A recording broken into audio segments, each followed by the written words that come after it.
మన Krishna Vikarabad railway line ఎక్కడిదక్కడనే ఎక్కడేసిన గొంగడి అక్కడనే ఉంటే మన ప్రాంతంలో రైలు పరిగెత్తాలని మన పొలాలకు నీళ్లు పారాలని ఇవాళ మీ బిడ్డగా ప్రయత్నం చేస్తుంటే ఇవాళ ఇంటోళ్ళే తయారైంది. ఢిల్లీ సుల్తాన్లకు బానిసలుగా మారి ఒట్లో కత్తి పట్టుకొని పాలమూరు బిడ్డను అంతమొందిస్తేనే వాళ్ళ రాజ్యం నడుస్తుంది, వాళ్ళ పబ్బం గడుస్తుంది అని ఇవాళ ఈ ప్రాంతం వాళ్ళే తయారైంది.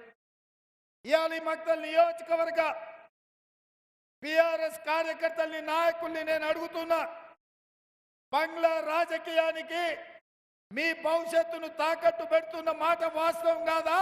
మీ మాజీ శాసన సభ్యుడు ఇవాళ బీఆర్ఎస్ ను మోసం చేసి బీజేపీకి ఓట్లేయమని చెప్తున్న మాట వాస్తవం కాదా?